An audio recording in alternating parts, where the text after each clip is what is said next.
diz está sujeito ao nosso julgamento, nossa avaliação é muito sutil para Eva, não tão sutil para nós nesse final, porque vivemos com esse ataque com bastante regularidade. Algumas pessoas às vezes podem pensar assim, alguns irmãos podem pensar assim, Leia, mas a Eva, como é que ela pode ceder a essa tentação? Será que ela não percebeu que ele estava colocando dúvidas sobre o que Deus falou? Não, ela não percebeu. Agora, nós percebemos porque nós estamos no ambiente de sofrimento e ela não estava no ambiente de sofrimento. Aqui está uma questão muito importante quando a gente trata desse assunto, é que nós nem sempre devemos pensar nos personagens bíblicos com a mente do século XXI, principalmente com a mente cristã. Aí não vale, aí a gente entra em campo ganhando de 10-0. Então, assim, para ela foi uma coisa sutil, para nós também é, mas nós já temos em nós esse princípio de ataque, ok? Toda tentação, vamos imaginar, todos nós somos tentados todos os dias a alguma coisa errada, correto? Todos os dias. A um pensamento, a uma atitude, a uma ação, etc. Como que você vai entender uma pessoa perfeita que nunca pecou, que nunca teve um ataque do mal, vivendo da presença de Deus, com a harmonia no planeta, com a harmonia com a natureza? Como é que você acha? Ela não estava adaptada com isso, entende? Então, para nós que somos tentados todos os dias, que lutamos contra o pecado, que lutamos contra o mal, para nós é muito mais visível os ataques do que para ela. Ela não tinha problemas emocionais, ela não tinha problemas espirituais, ela não tinha dúvida sobre nada, ela era uma pessoa perfeita. Ok? Toda tentação começa com a ideia de que temos o direito de avaliar o que Deus disse ou exigiu. Todos nós corremos esse risco. Não, veja bem, pastor, mas a Bíblia diz assim, tal, mas é assim mesmo que a Bíblia disse? Para quem quer fazer uma coisa errada, qualquer coisa ele inventa na Escritura para desautorizar o que Deus falou. Infelizmente, nós extrapolou uma questão individual, pessoal do cristão.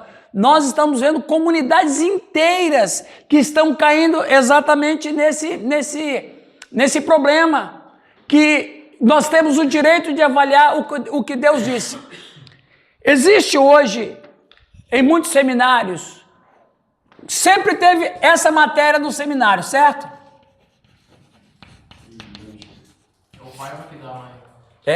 Hermenêutica aliás, não existe só hermenêutica teológica, você tem hermenêutica política, tem hermenêutica jurídica, porque hermenêutica é a arte de interpretar um texto. Se nós estamos falando da Bíblia, é uma hermenêutica teológica. Se estamos falando de uma questão política, é uma hermenêutica política. Se estamos falando de algo jurídico, é uma hermenêutica jurídica. Hermenêutica é a arte de interpretar os textos. Inclusive, a palavra hermenêutica, ela origina-se do deus Hermes. Alguém já ouviu falar do deus Hermes? Já viu? É o quê? Não, eu louco. Você sabe como é que era o deus Hermes? Como é que ele era? Que eu me lembro, vocês estão corretos. Era um deus que trazia mensagem dos deuses. Sim. Olimpo, alguma coisa. Isso. O que mais? Seres humanos. Sim. E aí interpretava Isso. a voz dos deuses. Isso. O Hermes tinha 15 centímetros de tamanho. Você sabia dessa? Ele tinha 15 centímetros. Aí, ó, meu. Chamando. Você deu a cultura. Você tem uma cultura, meu. Ô, Soraya, o Hermes tinha 15 centímetros. Quanto é 15 centímetros? Isso aqui? Então, aí sabe como é que ele era? Ele posava no ombro da pessoa e ficava falando, o Deus Apolo, a mensagem do Deus Apolo para você é essa, pá. O cafetinho. A interpretação é... Então, dali dessa mitologia grega que vem a palavra hermenêutica. Então, vê... Oi? 18,3 centímetros. Ó. É que ele cresceu, velho. Obrigado. Ô, Nilton, eu fico imaginando você com 15 anos de idade numa sala de aula.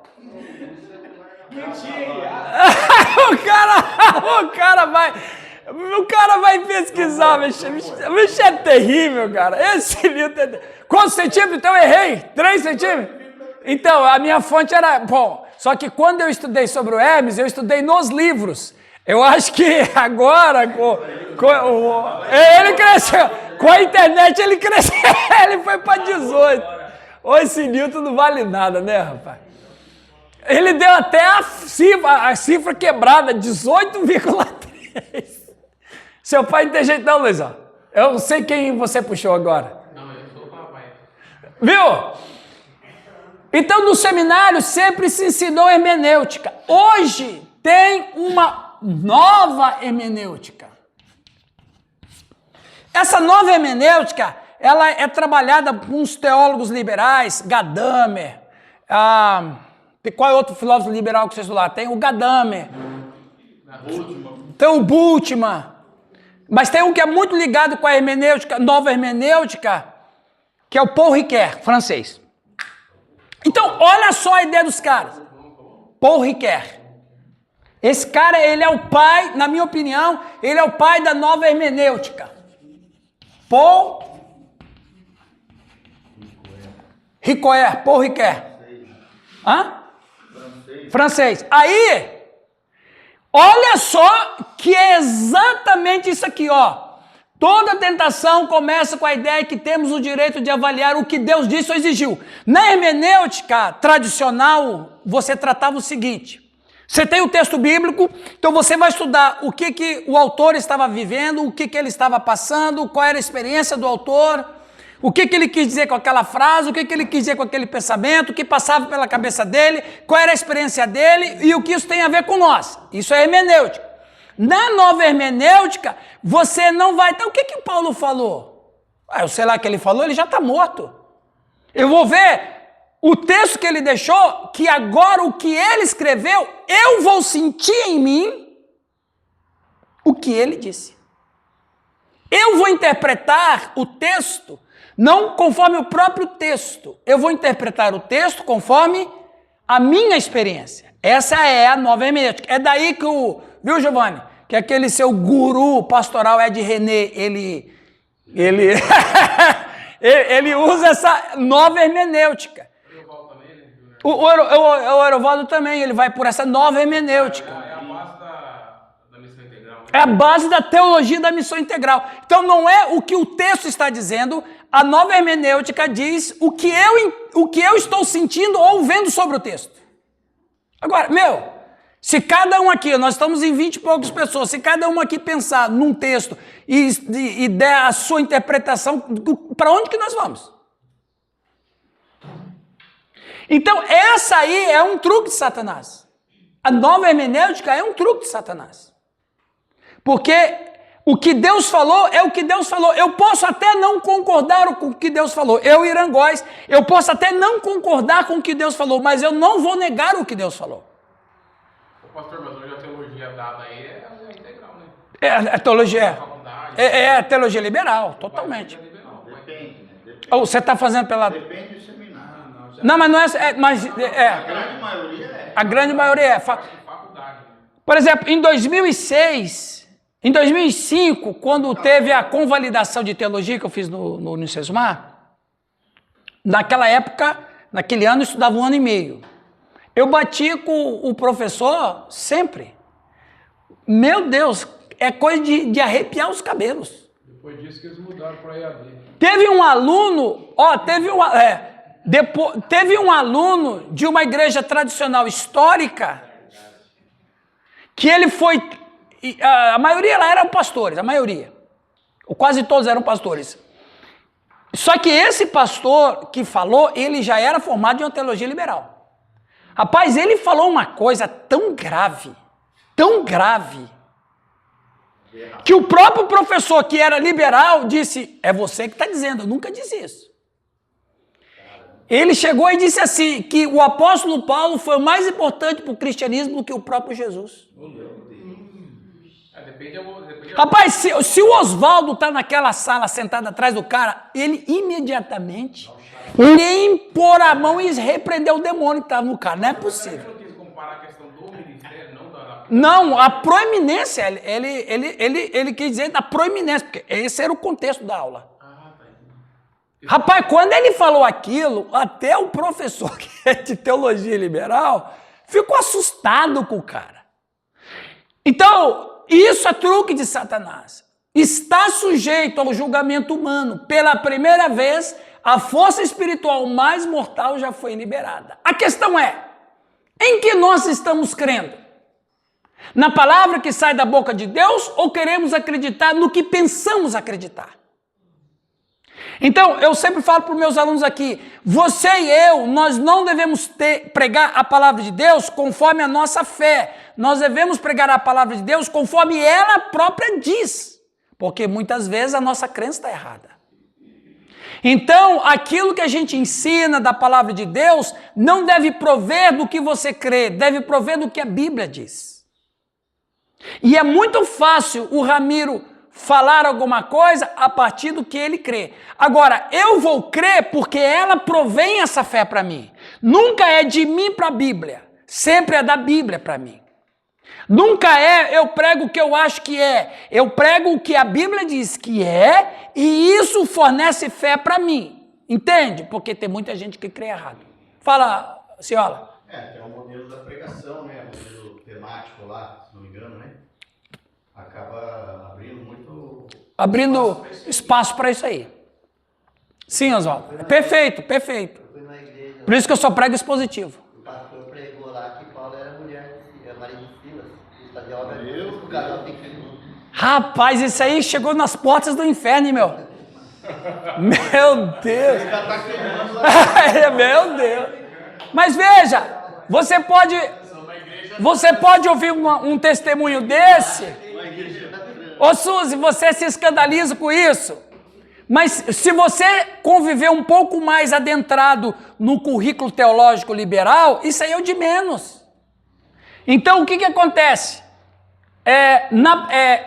Será que temos dúvida da e na palavra de Deus? Será que estamos deixando de ser seduzidos por essa mentira de Satanás? Devemos ter muito cuidado com o que nós escutamos. Satanás continua usando a mesma mentira hoje, querendo pôr em dúvida a mensagem da palavra de Deus. É assim que Deus disse? É assim que Deus falou? Será que Deus falou mesmo que ele é contra os relacionamentos homoafetivos? Percebe a questão que o Oswaldo está levantando? Paulo e Silas, Davi e Jonatas. Então veja, o que eu quero ver na Bíblia? Gente, muitas vezes nós cremos naquilo que queremos ver. Temos um Deus segundo a nossa... Exatamente, o Feobá já vai dizer isso. Criamos um Deus, a nossa própria interpretação do jeito que a gente quer, do jeito que a gente imagina. Né? Então, a Bíblia pode dizer a coisa mais absurda, ela é a Bíblia. A Bíblia pode falar uma coisa que eu não concordo, mas é a Bíblia. Deus não se incomoda da gente não concordar com Ele. Deus se incomoda da gente desautorizar a palavra dEle. Pastor, sim. Essa teologia aí é o que dá base para os pastores de esquerda, né? Totalmente. Essa turma liberal, geralmente, eles vão para o lado do esquerdismo. Exatamente. Nossa, o Caio Fábio fala tanta coisa horrorosa da Escritura. Ele é um cara Viado faz tempo. Ele foi o top da... Desde a primeira queda ele nunca mais... muito. Então, como que você ensina a Bíblia para teu povo?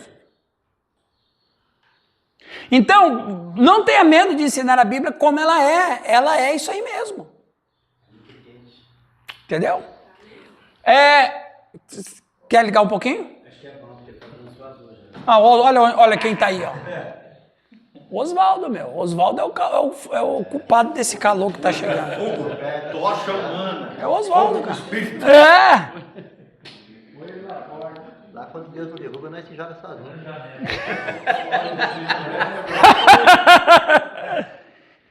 Ok, continuando. Pode deixar um pouquinho a janela aberta. Sim. Alguém fizer alguma pergunta, Você me aproxima. Certo. eu uso o microfone. Tranquilo. Eu achei que tava... Olha o que diz John Trapp, eu gosto muito desse teólogo. John Trapp, um teólogo inglês do século 17. Olha o que ele disse. Onde a Bíblia não tem voz, não devemos ter ouvidos. Agora, claro que ele está falando isso num contexto dogmático. Você pode interpretar um texto com recursos adicionais de uma possibilidade, mas uma possibilidade histórica, não dogmática. É nesse sentido. Ok? Então, onde a Bíblia não tem voz, não devemos ter ouvidos. É. Exatamente. Combate muito o iluminismo. Veja bem, curiosamente, essa mentira que Satanás falou para Eva foi exatamente a primeira que ele usou para tentar Jesus. Se és filho de Deus, como se fosse... Você tem certeza disso? Veja, o inimigo de nossas almas, ele não muda a sua estratégia, porque ele não tem outra estratégia. Hã? Mesma coisa. Você sabe por que Satanás ele usa sempre a mesma estratégia? Porque ele trabalha com os mesmos seres.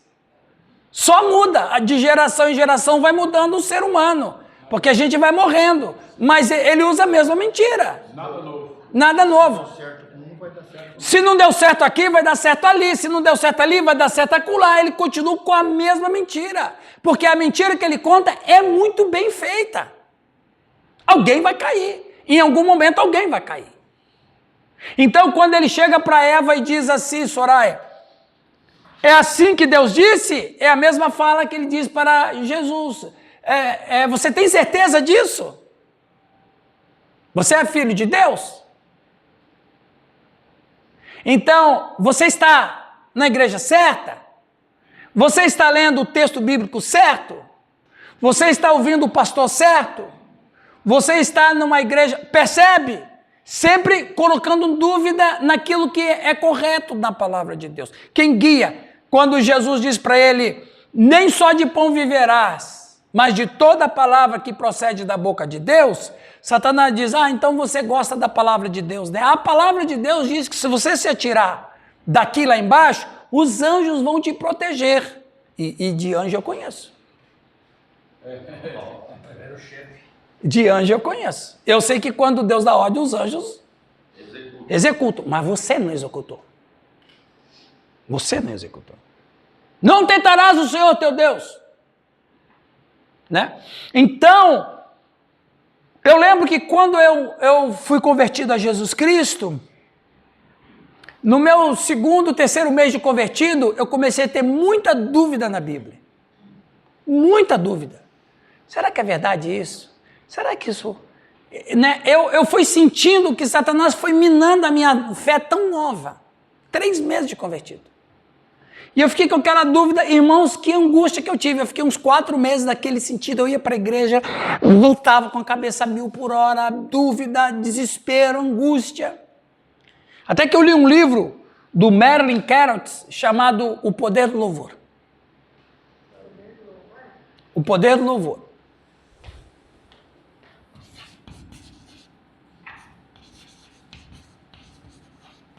O Nilton já vai procurar na internet. Mas eu faço até o valor do tamanho do... Quantas páginas? Esse livro foi uma bênção na minha vida. Porque daí eu repreendi o mal e meu coração ficou em paz outra vez. Mas eu acredito, pastor, tem livros da Bíblia. Caroths. Tem livros da Bíblia que às vezes a gente lê e a gente entra em parafuso. Hoje não, mas no começo, o cara que lê o livro de Ezequiel, por exemplo, conhecendo muito, ele fica meio... Ah, o Apocalipse. João. Segundo... Oi? Jó. Ó, segundo mentira que Satanás contou e deu uma confusão mental em Eva, foi entendimento esmaecido sobre o que Deus falou. Entendimento esmaecido sobre o que Deus falou. Gênesis 3:2, um ataque filosófico. O primeiro foi um ataque psicológico. O segundo é um ataque filosófico. O que é cognição? Eu já falei disso aqui, vou passar rapidamente porque faz parte. Cognição é o processo da aquisição do conhecimento, incluindo o pensar, a reflexão, a imaginação, a atenção, o raciocínio, memória, juízo, discurso, a percepção visual e auditiva, a aprendizagem, a consciência, as emoções. Envolve os processos mentais que influenciam o comportamento de cada indivíduo. Isso é cognição, certo, Leia? Certo, Larissa? Tudo aquilo que você consegue aprender, captar, administrar, desenvolver. Por exemplo, uma criança, quando ela está aprendendo a falar, ela só fala por causa da cognição. No período da lalação, né? Período da lalação.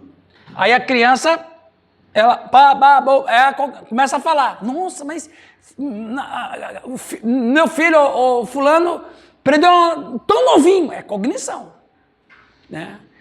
Depois você vai ensinando o filho a distinguir cores, a conhecer pessoas, papai, mamãe, vovô, titio, pastor, né? Aí ele vai interpretando, você vai ensinando. O primeiro professor do filho é o pai e a mãe. É o primeiro pastora, é o pai e a mãe. Isso é cognição. Então eu só posso ter a capacidade de aprender, a julgar coisas, a gostar de uma coisa, não gostar de outra coisa, ter prazer numa coisa, desprazer noutra coisa, o certo e errado, a definição, isso é cognição. Então Deus deu isso para a Eva e para o Adão, ele deu a cognição para os nossos pais. Muito bem, é isso que faz a cognição. Quando Satanás acrescenta a palavra não, a pergunta que introduziu o diálogo, Eva é atingida no entendimento sobre o que Deus falou. A pergunta de Satanás: é assim que Deus disse, não comereis de toda a árvore do jardim?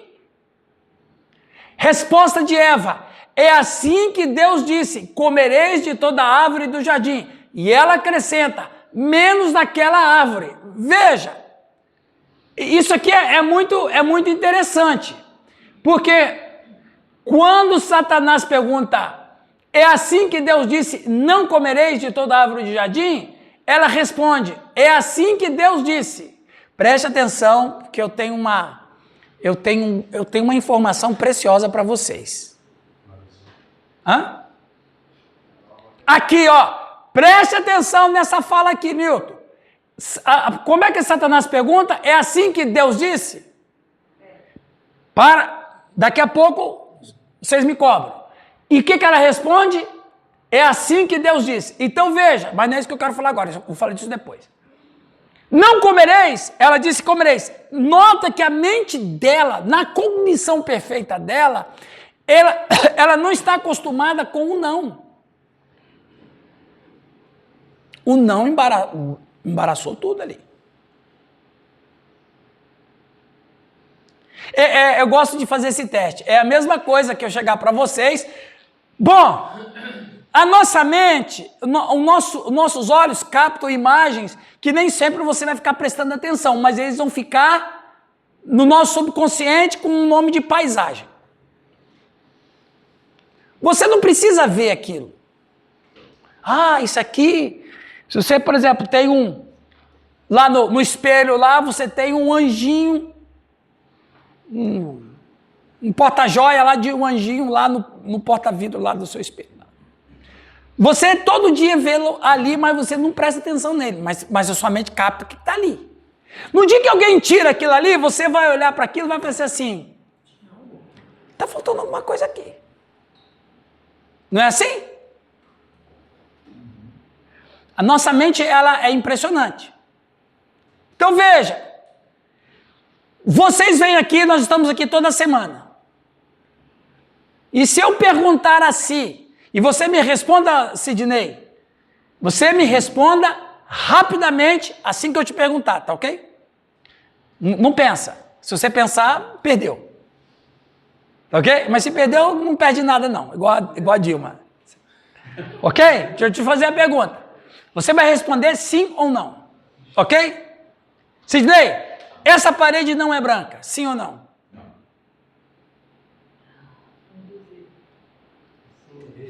Qual é a resposta? É sim ou é não, gente? Mas isso não é branco. Não. Enbanando a nossa mente. Exatamente, a tua mente vê que ela é branca. Mas se eu falo, essa parede não é branca, dá um tilt. Porque vai em contra com o que a minha mente já salvou.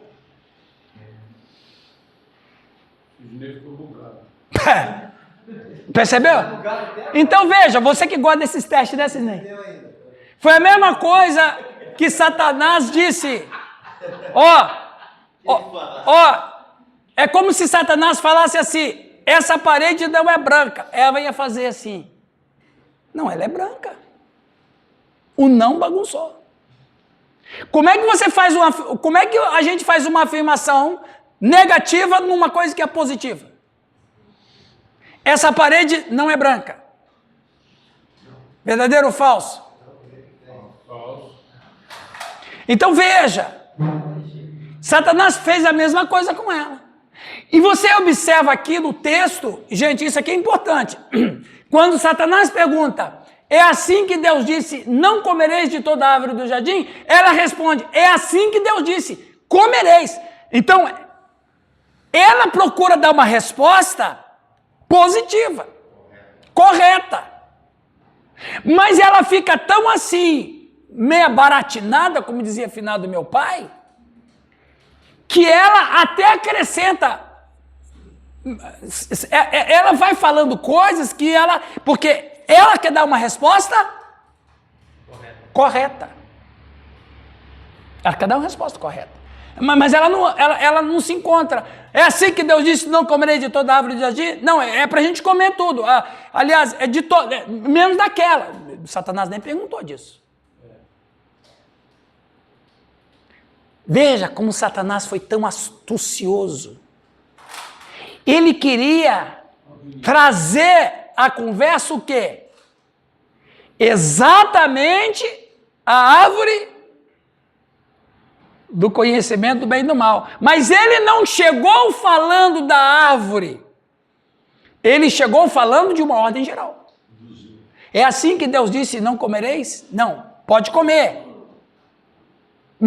Então quer dizer, ele não pergunta diretamente da árvore do conhecimento do bem e do mal. Ok? Ele não vai direto lá. É Eva que na tentativa de dar uma resposta correta, ela diz, menos daquela árvore. Ele não sabia. O quê? Assim, ele puxou ela de uma resposta que talvez naquele momento ele não sabia, né? O que ele não sabia? Satanás. Sabia? Claro que ele sabia. Ele manipulou ela. Ele a manipulou. Pensamento liberal, totalmente. É assim que Deus disse? É assim que Deus disse? Né? Então, aí eu perguntei para o meu professor lá Professor, por que você só fica dando para nós livros de autores de teologia liberal? Só vale um lado? Aí ele falou assim, você tem nome de pensadores conservadores, de teólogos conservadores? Aí eu falei uns 4 para ele. Eu falei Blackwood, Dr. Blackwood. De certo nem conhecia. Quem? Acho que não. Eu falei do Dr. Blackwood, falei do John Brodus, falei de vários. Aliás, eu falei até de não conhecido mesmo.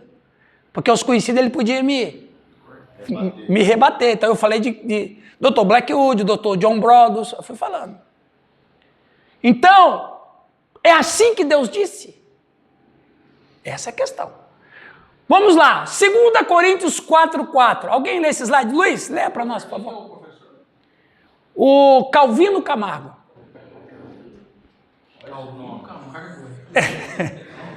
Calvino Camargo. Olha o nome dele, pô. Eu brincava, quando eu terminava a aula, tinha intervalo na aula, eu brincava com ele, ô professor, honra teu nome, né, meu? Lê para nós aí, Luiz, por favor. Nos quais o Deus deste século cegou os entendimentos. Não, pode ler lá. Vou ficar só perto. Por quê? Ah, o microfone. É. Nos quais o Deus deste século cegou os entendimentos. Não é matar. Uma percepção mental, pensamento dos incrédulos, para que eles não resplandeça a luz do Evangelho da glória de Cristo, que é a imagem de Deus. Veja bem, olha o que o apóstolo diz em 2 Coríntios. Ele diz, nos quais o Deus desse século cegou o quê? O entendimento, a cognição. No grego, não é matar. Uma percepção mental. Uma percepção mental. Satanás cega o entendimento das pessoas. Entendimento. O Agostinho de Hipona, ele dizia, é necessário entender para crer.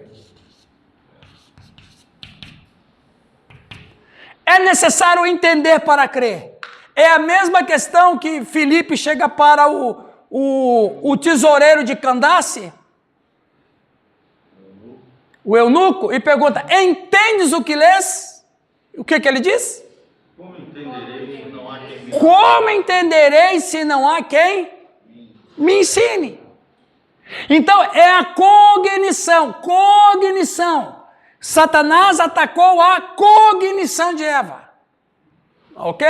Pastor, é a missão integral que fala também que a multiplicação dos pães foi milagre? Não foi milagre. Foi uma ação social. Aliás, a teologia da missão integral, eu escutei o Ed René falando dos 4 cavaleiros do Apocalipse. Ele é do Paul Ricoeur. o apocalipse dele é todo louco. Não, você sabe quais são os 4 cavaleiros do Apocalipse? Da interpretação dele? Porque ó, a nova hermenêutica diz o quê? A interpretação depende do hermeneuta. Ele dizia os 4 cavaleiros do Apocalipse, ele interpretou: fome, racismo, desigualdade social e discriminação. Até a medula. Os 4 cavaleiros do Apocalipse, ele não fez assim uma analogia. Não, ele falou são. É isso que o Apocalipse está dizendo. Só temas esquerdistas. Não deixa de estar errado. É. É isso aí que está detonando mesmo, né? Não. Os caras usam isso aí como argumento para... Não. O erro dele é a interpretação que ele dá dos 4 cavaleiros. Entendi. Eu não deixo de estar errado porque hoje é o que está... Ele pode... Em voga. Em voga é o outro. Esse é os assuntos. Né? Que é a esquerda e... É a mesma questão, Bruno. Qual é a base, por exemplo, a teologia da libertação? A teologia da libertação promulgada por este teólogo católico, que inclusive foi expulso do catolicismo. Leonardo Boff.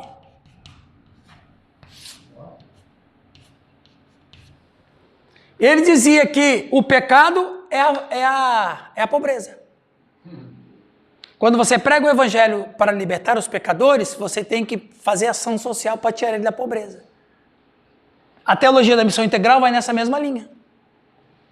Ou seja, você tira o real motivo. A fome é um problema sério e nós devemos tratá-la com seriedade, mas como um fruto de um amor cristão e de uma preocupação cristã. Não como que isso é o que Jesus Cristo veio fazer. Por isso que ele deu pão para as pessoas, etc. Então, é a nova hermenêutica. Sim. O que você está lembrando aí? Eu li 3 livros dele. De quê? Do Leonardo Boff? Só que de certa forma, pastor, antigamente... Só que assim, é doidice total. Total, é viagem. Cultura extraterrestre. Teologia. Terrível, cara. Psicologia. Terrível. Ele mistura todas as ciências. Tudo. E é inteligentíssimo. tu lê o livro dele, tu fica de cara. Rapaz, se o catolicismo expulsou o cara das fileiras católicas, meu. Sim. A visão de muitos, até hoje, o evangelho é para os pobres, né? Tem muito disso aí. Os humildes, por causa dos humildes. Quando foi o Pentecostes da Rua Azusa, foi voltado aos pobres que não tinha valor nenhum na época deles, né? Mas então. História, né? Não hermenêutica. Imunização cognitiva. Vamos trabalhar isso aqui rapidamente para você entender o que está acontecendo com Eva. Imunização cognitiva é uma teoria da neurociência onde a pessoa se vacina para que a verdade não apareça, como se a verdade fosse uma doença. Os especialistas em psicologia das massas sabem que nas nossas mentes evoluíram muito mais para proteger nossos credos do que para avaliar o que é a verdade e o que é mentira. A pessoa acredita naquilo que está lendo e enxergando algo, querendo que seja verdade, mesmo que os fatos caminhem contramão. O que é a imunização cognitiva? É uma autovacina que a pessoa se dá a uma verdade. Eu não quero aceitar essa verdade. Então eu vou inventar um monte de desculpas porque eu não quero. Não adianta mostrar foto, vídeo, não adianta você mostrar recibo assinado, cheque, foto no apartamento em Guarujá. Isso não é verdade. Mas como é que você explica que ele está aqui com fulano, esse corrupto, aquele corrupto? Não, ele está lá porque ele está pregando o evangelho para os corruptos. Imunização cognitiva, quando a gente fala que o esquerdismo é uma doença mental, de fato é. Porque ele não aceita a verdade. Ele não quer aceitar a verdade porque ele criou uma verdade. Mesmo que no fundo ele sabe que isso não seja verdade. É exatamente isso que está acontecendo com Eva. Satanás oferece para ela uma alternativa a uma outra verdade, que essa outra verdade é o que de fato ela quer. Vocês estão entendendo? Ela quer essa outra verdade. Então ela entra em imunização cognitiva. Ela bloqueia a consciência dela em relação à verdade de Deus, porque ela quer aceitar outra verdade, mesmo que talvez ela saiba que não é verdade. Mas na cognição dela está turbado. Interessante, eu gosto muito de falar isso. Aquele ditado dos nossos pais, dos nossos avós e bisavós, que mentira tem perna curta. Lembra, Newton? Esse ditado, a ciência já comprovou ser um fato. Porque os neurocientistas, eles vão dizer que a mente do homem foi projetada, ela levou milhões de anos, ela foi projetada por milhões de anos para nunca salvar a mentira, só a verdade. Então a mente do ser humano, de acordo com os neurocientistas, ela foi projetada para salvar o que é a verdade. Por isso que quando alguém é suspeito de um crime, a polícia fica perguntando para a pessoa, perguntando, e às vezes volta naquela mesma pergunta que ele respondeu uns 5 ou 10 minutos antes, ele retorna aquela pergunta, aí ele cai em contradição. Mas você disse que... Não, porque a mente dele, quando a mentira, ela é descartável.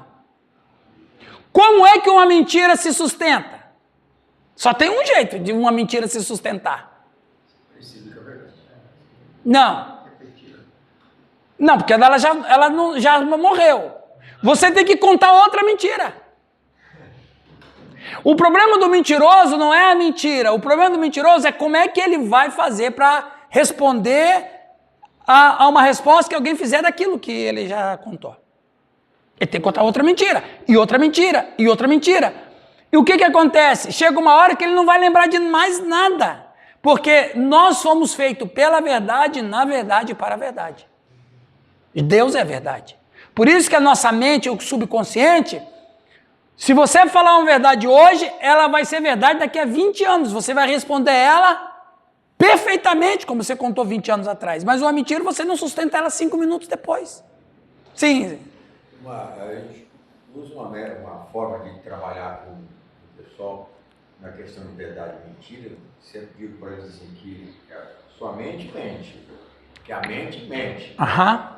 mas o seu corpo expressa a verdade. É, Por exatamente. isso, por exemplo, que a polícia científica ou a polícia inteligente, quando vai questionar um cara, ele está vendo que o corpo dele está falando uma coisa e A mente, está falando outra. é.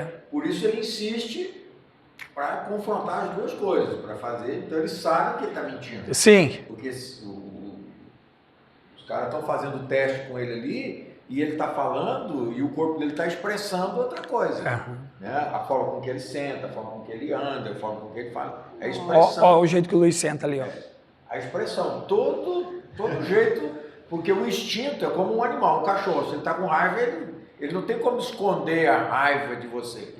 O instinto ele vai para cima para te morder, ele vai lá te morder. Então o corpo expressa uma coisa, a boca, a mente expressa uma coisa, mas o corpo expressa a verdade. É verdade. Né? Então você, às vezes tem até um teste que a gente faz lá com eles lá para eles mostrarem. Então, é porque nós somos feitos pela verdade, né? Muito bem. Mas o entendimento dela ficou esmaecido, porque ela acrescenta o que Deus não disse, nem tocareis nela. Esse ponto mostrou a fraqueza mental de Eva e ela passou por um processo pelo qual o entendimento sobre o que Deus falou ficou esmaecido. Então ela passa a acreditar numa outra verdade, ou seja, numa imagem que ela parece estar vendo. Aí o texto vai dizer, vendo que a árvore era boa para se comer. Então, ela passa a acreditar numa outra verdade, ou seja, numa imagem que ela parece estar vendo. Uma verdade que provavelmente ela já teria desejado que fosse real. Olha como a mente da gente é uma coisa absurda. Sabe por quê, Soraya? Porque todo mundo precisa de viver com alguma verdade. Se eu rejeitar a verdade absoluta, que é Deus, se eu não quero essa verdade, eu vou ter que achar uma outra verdade, porque eu não vou viver sem uma verdade. A verdade conduz a nossa vida. A verdade estabelece a vida. Toda a vida, toda a existência humana, ela se estabelece na verdade. Ninguém pode viver sem uma verdade. Fundamento da vida. Por exemplo, o Sérgio, professor de matemática. A matemática, ela só sobrevive pela verdade também. Se você tem lá, vamos contar lá, 200, mais 150, mais 50, vai dar quanto aqui? 400. Quando eu acho esse número, o que eu achei? A verdade. Mas se por alguma razão esse número não bater, o que acontece? Não, está faltando uma nota aqui. Oh, entrou R$400. Não, está faltando uma nota. A nota que está perdida é a nota que falta para que a matemática ache a verdade. Então nós precisamos da verdade.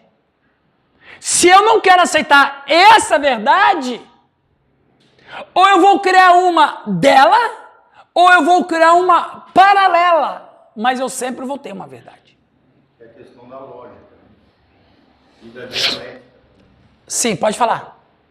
Daí tem a tese, a antitese ou antítese. Antítese. E a síntese. Na matemática dá para ver bem. Isso. 200 mais 150, 200. É a lógica. É a lógica. É a procura da lógica. Ele busca sempre um resultado. Sempre um resultado que combina com o que está sendo realizado. Então veja, a Eva, vocês estão entendendo melhor a tentação na Eva? A ideia minha é trazer isso aqui para vocês. Ela fica naquela condição de que, do que ele está falando? Então, quando vem a lume, a árvore que ela disse que está lá, de fato eu quero aquela. Agora, deixa eu fazer uma pergunta. É só um exercício de lógica, tá ok? Tá ok ou não? Por que ela não se interessou pela árvore da vida? O que você acha? Ela já comia tudo. Porque ela comia. O que você acha que sustentava eles no jardim eternamente? A árvore da vida. Eles se alimentavam de Jesus Cristo. que vai ser o nosso alimento para sempre. Porque Apocalipse capítulo 22 diz que a árvore vai estar lá no meio do jardim. Aleluia. E é dessa árvore que a gente vai se alimentar todo dia. Para sempre. Então veja, ela quer é dessa agora. Percebe? Então, Eva já quer uma outra verdade, ou uma verdade que ela imaginaria ser. Veja bem aqui a palavra de Deus em 1 Timóteo 4, 1 a 2. Só entrar, eu falo com essa questão da Eva ali, veio uma coisa assim, de que para nós hoje, nós nascemos no pecado e procuramos a santidade. Ela nasceu na santidade. Mas só que ela não procurou o pecado porque não existia na vida dela. Mas ela procurou sair dessa. Procurou sair. Por que eu não posso? E outra coisa, gente, talvez Satanás vendo. Porque ele não entrou logo, ele mapeou, ele estudou o jeito, como é que. Qual foi a fraqueza que Eva deu? Qual foi a brecha que ele abriu para Eva? A brecha que a Eva deu para ele foi que ele percebeu que todo dia a Eva olhava para aquela árvore e dizia: que vontade de comer essa árvore. Tinha, né? Uma disposição. Ela tinha uma disposição. Porque quando a serpente vai falar, é assim que Deus disse: não comereis de toda. Toda inclui aquela, ele não quer saber da toda. Porque Deus disse que pode comer toda. É assim que Deus disse: de toda árvore podem comer? Não, de toda não. Toda podemos, menos dessa. Sim, Oswaldo. É o meu, É o Nilton. Ô, Nilton, ficou boa essa foto, hein? Só faltou chamar. Ô, Nilton, ficou boa essa foto nossa, hein? Demorou pra fazer.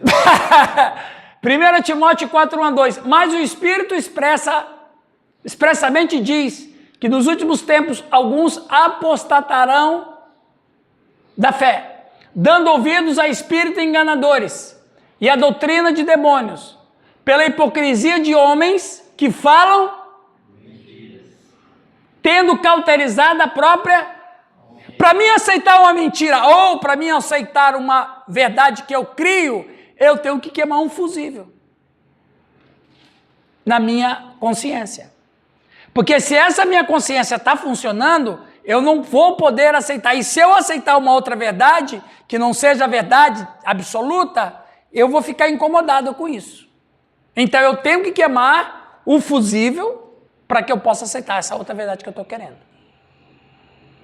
Isso é uma coisa impressionante, pessoal. Olha como que a situação de Eva, exclusivamente de Eva, ela passa para toda a raça humana. Como que o pecado é tão poderoso, porque passa por todos os seres humanos a mesma tentação que ela sofreu.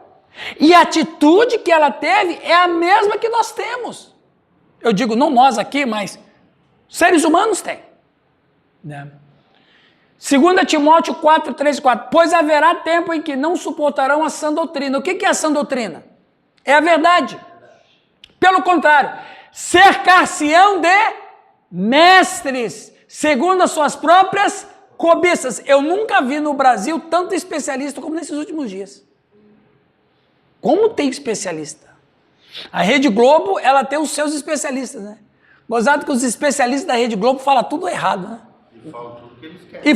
Claro, é aqui, ó, mestre segundo as próprias cobiças. É a mesma questão, lembra lá do profeta Micaías? O Josafá, o Acabe vai lutar, chama o Josafá para eles fazerem um bem bolado, e daí ele chama os profetas do Senhor, chega os profetas do Senhor, aí diante dos dois reis, os profetas dizem assim: pode ir, que o Senhor vai dar vitória para vocês.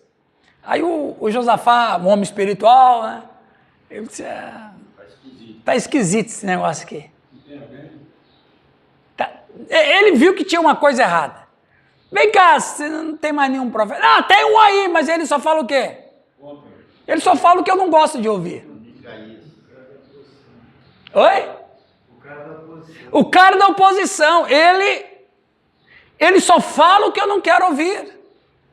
Não, então chama ele. Aí o Micaías dá aquela profetada violenta. Olha, eu não falei? Então quer dizer, é muito bom a gente ter profetas que só falam bem para nós. O que tem de pastor contratando profeta para pregar nas igrejas, para profetizar o que é bom para ele, né? Profetizei domingo. O que você profetizou lá, Luiz? Não, eu chamei o profeta. Ah, você chamou? Ele gosta 10 lá do mês. Ah, esse Luizão é fera. Da fila da revelação. Esse Luiz é fera. Só que é o seguinte, a oferta... Essa foi boa. Tem até o sanfoneiro lá para comemorar, né? Ah, não, lá é... Lá é tropical. Não, isso aí... Lá é a Catedral da Fé. Não, aquele profeta é bom, eu conheço ele. Aquele cearense lá. Muito bonzinho. Esse não é aquele de Cianorte? É, lá da quarta. É da quarta, né, senhor? Ele é da quarta, né? Aquele lá que falou que até aumentei noites maravilhosas. Ele falou e profetizou? Olha, bispo, deu certo? Funcionou a profecia? E antes dela casar ainda. Mas tá, ele disse que ele... Aí então não deu certo. Então não deu certo. Ô, Delma, deu certo? A profecia funcionou, Delma? Não, agora... Não, Luiz, foi bom você falar. Bom, agora é o seguinte. Agora eu tenho que fazer, porque se o profeta... Se não aconteceu o que o profeta falou, é mentiroso, né? Ele é mentiroso? Não é, não. Deixa eu explicar. Deu tão certo que vai de volta, tá de volta. Deixa eu explicar. Ele falou que a gente vai ter uma viagem, os nossos amanheceres ser diferentes. E realmente nós fomos para Israel. Ô Luiz, você tá igual a serpente aqui, Luiz. Luiz é maldoso. Luiz, você tá igual a serpente aqui, Luiz. É o próprio pai. Meu pai, muito bem, essa foi boa, essa foi muito boa. Muito bem, queridos. A pastora Delma queria explicar. Mestres, segundo as suas próprias cobiças, como que sentindo coceira nos ouvidos agora que está o X da questão, se recusarão a dar ouvidos entregando-se. Eu prefiro acreditar numa fábula e criar essa fábula e viver por ela do que pela verdade. Que impressionante é o ser humano. E o apóstolo escreveu isso 2000 anos atrás. Olha como a palavra de Deus, como dizia Lutero, a palavra de Deus não é nova, não é velha, a palavra de Deus é atual. Mais atual do que o jornal do dia de hoje. Billy Graham já vai dizer isso, que ela é mais atual do que o jornal que vai vir amanhã. Então veja, é impressionante. Se recusarão a dar ouvidos à verdade. Eu não quero saber o que você tem para me dizer. Eu já tenho a minha religião. Não é assim? Cada um tem a sua verdade. Cada um tem a verdade é relativa, mas todo mundo que tem uma verdade relativa está se autodestruindo. Cada um anda na luz que tem. Seu cabeça é seu guia. Cada cabeça uma sentença. Cada cabeça uma sentença. Percebe? O que é isso? Deus, o que o Senhor quer que eu faça? Deus, por onde quer que o Senhor ande? Deus, o que eu posso fazer? O que eu tenho que fazer com isso? É essa verdade que a gente precisa. Né? O que está na moda agora é o pecado relativo. Não sabia dessa, Então compartilhe com nós aí. Está na moda agora, estou falando dos jovens. Fica perto. Pode falar, Luiz. Hoje a molecada aí que gosta de dar umas olhadas no YouTube e tal, hoje pega uns pregadores aleatórios aí, que é da modinha, eles influenciam muito e colocam esse peso de pecado Relativo. Então o que é ruim pra você não é ruim pra mim, né?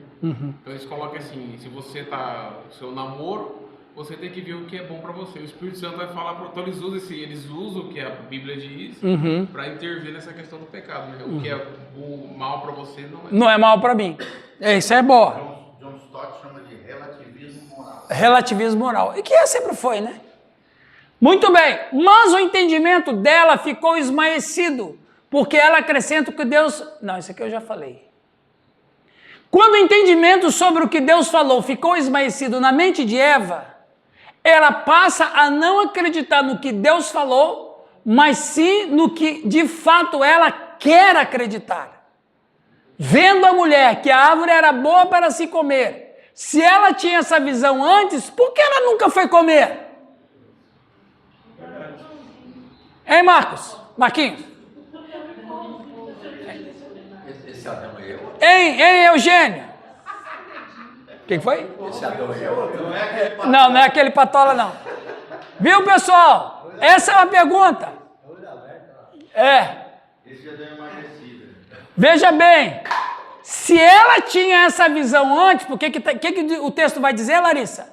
Vendo a mulher que a árvore era boa para se comer, ela viu que a árvore era boa para se comer. Se ela tinha essa visão antes, por que ela nunca foi comer? Faltava incentivo, né? Isso. Faltava um incentivo. Satanás é gente boa. Ele está aqui para te incentivar. Ele é fruto do boi. O Billy Graham fala assim, Satanás sempre tem um barquinho pronto para te levar para longe de Deus. Exatamente. Com todas as despesas pagas. Ok? Agradável aos olhos e árvore desejável para dar entendimento. Tomou-lhe do fruto e comeu. E deu também ao marido. Então quer dizer que o Adão estava do lado dela. Ele estava ouvindo tudo. Ele estava percebendo tudo. Então quer dizer que até o próprio Adão tinha uma curiosidade de experimentar. Ela come. O que ela diz para Adão? O que você acha que ela disse para Adão? Que Deus depois vai denunciar. É muito bom. A serpente tem razão. A gente não morre. É gostoso. A gente não morre. Come. Ele comeu. Deus vai dizer lá em 3:20, se eu não me engano, porque destes ouvidos a sua... Aliás, porque destes ouvido a voz da tua mulher... Então quer dizer que ela disse alguma coisa. É lógico, né? Então, o que ela disse? Pode comer, porque é boa, a serpente tem razão, e a gente não vai morrer. Eu não morri. Você sabe o que é a morte, Eva? Eles já viram morte alguma vez? Não. Para que você não vai comer, Eva? Você sabe o que é morrer? Não, então. Deus já mentiu para vocês. Deus em 3:17, porque deu ouvido à sua mulher. Exatamente, 3:17. Foi nessa espiral na qual aconteceu com Eva. Ela sabia da ordem de Deus, mas entrou em imunização cognitiva, não querendo aceitar a verdade. Aqui está a questão. Ela se autovacina contra a verdade porque ela quer assumir uma verdade que ela acha mais interessante. Olha que coisa, gente. Para poder experimentar uma outra verdade que ela mesma havia criada com a ajuda de Satanás. Uma mente cauterizada é aquela que perdeu sua função, ou seja, a capacidade de raciocinar espiritualmente. Esta não consegue mais discernir o que é certo, o que é errado. Para os seres humanos, ter a consciência cauterizada é resultado do pecado constante, onde de tanto pecar tudo se tornou normal. A consciência não incomoda mais. Quando as coisas são patentes aos olhos, quando a coisa está correndo assim como um rio, nós vamos encarar isso como uma coisa mais absolutamente normal. Pode ser comum, mas não é normal. Nunca vai ser normal. Jamais vai ser normal. Alguma pergunta? Aqui, gente, é muito importante, viu? Imunização cognitiva. A gente precisa aprender mais sobre isso. É a capacidade. Perdeu a função. O temor a Deus, o arrependimento, a conversão a Cristo, tudo isso só é possível através de um processo mental de raciocínio lógico. A mente é a janela da alma. É por meio dela que Deus opera o milagre do arrependimento e conversão. Ou seja, a conversão da pessoa só vem por processos cognitivos. Vou repetir. A conversão e o arrependimento só vêm por processos cognitivos. Qual é a sua situação? Qual é o seu ponto nevrálgico? Lembra que eu falei para vocês uns 2 anos atrás sobre ponto nevrálgico? Sim. Qual era o ponto nevrálgico de Zaqueu? Qual era o ponto nevrálgico de Zaqueu? O dinheiro. Quando Jesus tocou nesse ponto nevrálgico, ele gritou. E foi curado. Qual era o ponto nevrálgico da mulher que derramou o bálsamo no pé de Jesus?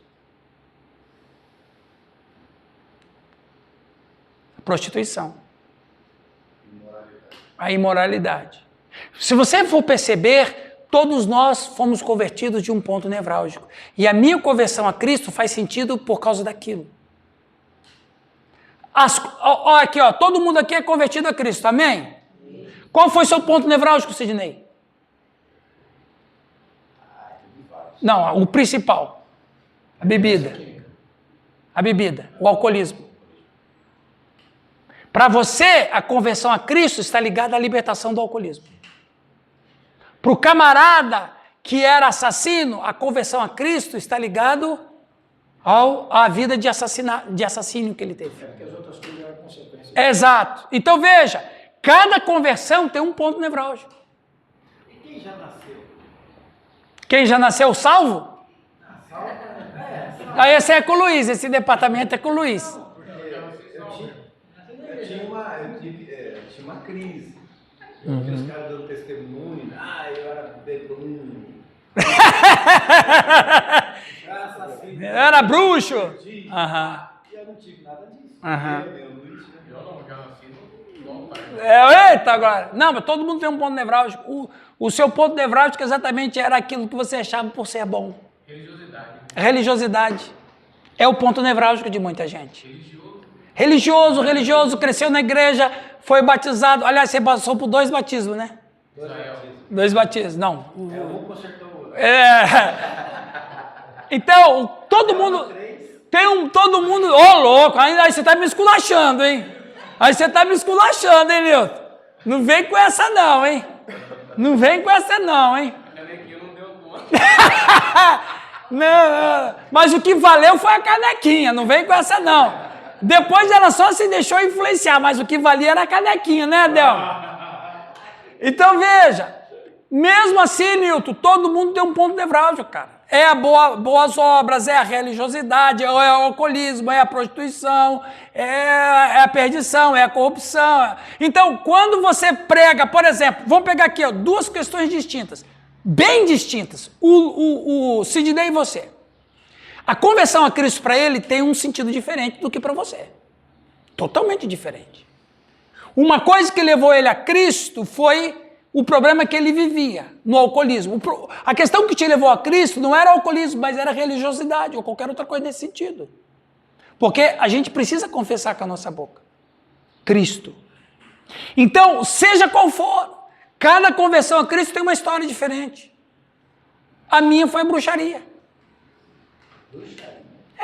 Meu cunhado, o ponto nevrálgico dele é trabalho.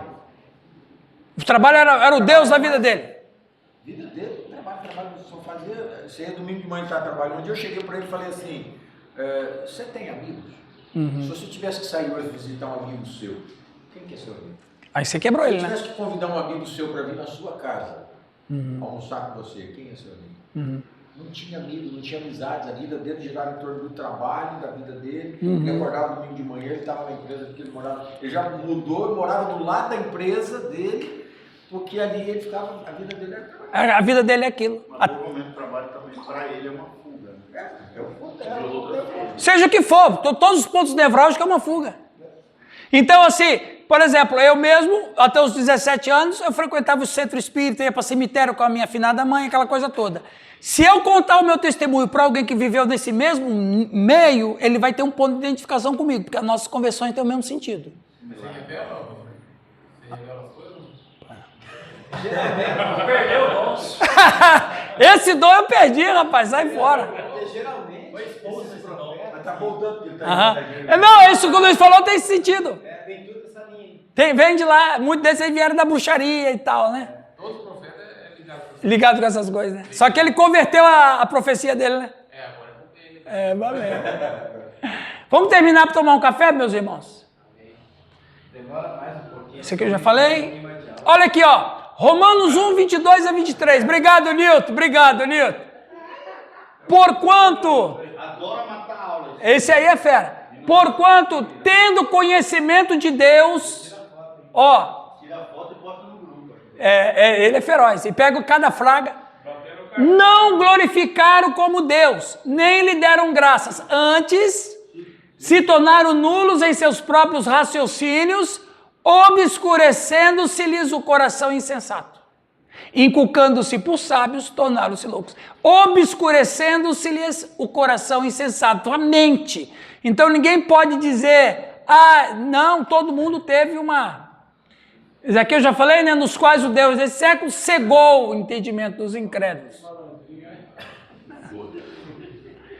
O pecado adormece o senso moral de certo e errado. E o pecador torna-se insensível aos avisos da consciência. A mensagem da Bíblia é clara, mas o homem que decide criar uma verdade e toda a verdade criada por criaturas caídas na intenção de viver por tais verdades, rejeitando a verdade que vem de Deus, esta verdade criada se torna uma mentira, pois eles mudaram a verdade de Deus em mentira.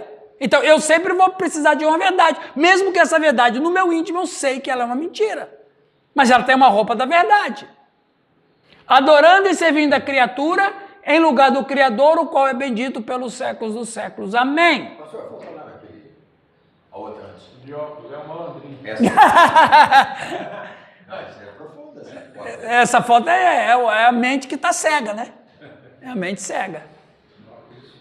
Muito bem. Aí você pode perguntar, é assim que está a mente das ovelhas da tua igreja? Irmãos, presta atenção. Nós temos aqui vários pastores. Nós estamos falando de quantas pessoas lá em Umuarama, Campo Mourão, Araruna, quantas pessoas, Piabiru, quantas pessoas nós estamos falando? De quantas pessoas? Na minha tem 350. Olha que benção. 350, mais 100, mais 100. Vamos dizer que todos os nossos rebanhos, nós temos aí umas 1000 pessoas. Não, Oswaldo tem 8 igrejas, pô. Não, aí vamos respeitar. 1.500 pessoas. Ele é apóstolo quase. Então veja, Ramiro, nós aqui, olha que interessante, Suzy, nós aqui nesta manhã, Edna, nós respondemos por 1.500 pessoas. E por consequência. Onde essas 1.500 pessoas estão neste exato momento que a gente está aqui? E a questão toda é essa, Bruno. Quais tentações dessas 1.500 pessoas estão passando exatamente neste momento que nós estamos falando deles? Nós estamos ensinando para elas passarem por esse momento. Eu estou preparando as ovelhas do Cristo para viver essa tentação todos os dias. O meu trabalho no domingo está sendo suficiente, Alex, para que eles possam sobreviver às tentações da serpente? Será que aquilo que eu compartilho, não, dá mais de 1.500 pessoas, aí tem o Alex ali, ó. Tá? Nós estamos falando aí de 2.000 pessoas ou mais. Gente, nós estamos falando de mais de 2.000 pessoas. Para e pensa. Onde que esses irmãos estão e o que eles estão passando, Larissa? O Guidinho está aqui, né?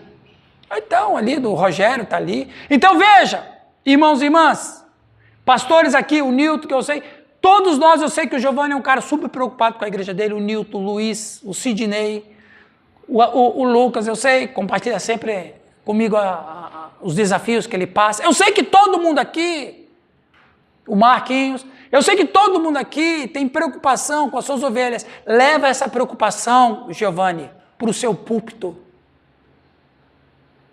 Alimenta o seu povo de tal maneira que você possa chegar e dizer assim, eu estou tranquilo, porque se as ovelhas que o Cristo me confidenciou estão bem alimentadas, eles vão resistir a qualquer tentação. Isso deve pousar paz no coração da gente. Por isso que a gente não pode fazer, Lucas, um trabalho relaxado no púlpito. Pregar qualquer coisa, de qualquer maneira, oferecer qualquer salmo. A gente tem que entender o seguinte, domingo está todo mundo reunido, mas lembra que a partir de segunda-feira, a serpente está no ouvido deles todo dia, o dia inteiro. O Hermesinho, né? O Hermesinho. O Hermesinho está lá, o 18 centímetros e 3.